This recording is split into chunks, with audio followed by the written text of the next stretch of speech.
Сәлем достар деп бастайық. Бүгінгі біздің істейтін жұмысымыз сканер арқылы қалай PDF-ке айналдырамыз қағазды. Ол үшін бізге мынау FS Capture деген программа керек. Осы программаға кіреміз. Программа кіргеннен кейін мына жерде бізде настройка деген шығады. Осы настройканы басып, сканирование деген кіреміз. Бізде осындай терезе ашылады. Мына жерде бізде сканердің маркасын таңдаймыз, яғни принтердің маркасын компьютерге қосылып тұрған. Және де сканировать деген басамыз. Басылғаннан кейін бізде мына жерде негізгі терезе ашылады. Осы жерден выбор цели дегенді аламыз.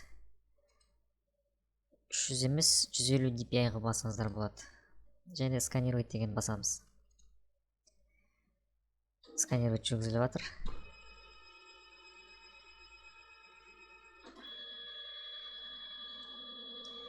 Жаңа салған қағазымыз ашылды. Енді былай теріс түсіп қалды деп уайымдаудың қажеті жоқ. Мына жерде бізде екі бағыттағы стрелка тұр. Осы стрелканы басу арқылы оң қаратып аламыз. Енді бізде мына жерде үшінші батырма тұр. Бұл убрать наклон дейді. Яғни файлдарыңызды қисықтап қоятын болсаңыздар, осыны түзіліп береді. Енді бұл жерде тек қана бір ғана файл емес, бірнеше файл болуы мүмкін. Сол бірнеше файлды бір PDF-ке салу үшін келесі парақты салып, сканировать деген тағы басамыз.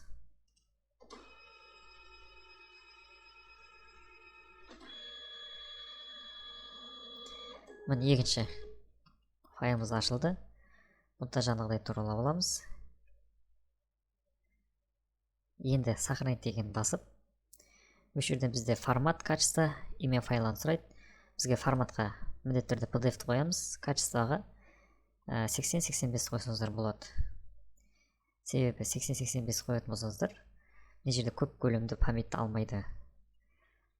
Сол үшін мен 80-ге қоямын. Мына жерде имя файла дейді. Имя файлын өздеріңіз қоясыздар. Диплом болса диплом, кесте болса кесте. Одан кейін мына жерде папка ввода деген бар. Үш нүктені басамыз. Яғни бұл қай жерге сақтау керектігі. Біз рабочий столды басу арқылы мына жерден жаңа папка құра аламыз. Жаңа папканың мына жерге атын қоямыз, мысалы диплом деп, болмаса кесте деп. Мен мына жерде кесте деп ашып қойғам. Окейді басамыз, және окей. Бізде жаңағы PDF ретінде сақталды. Ашып қарайтын болсақ, мына кесте тұр.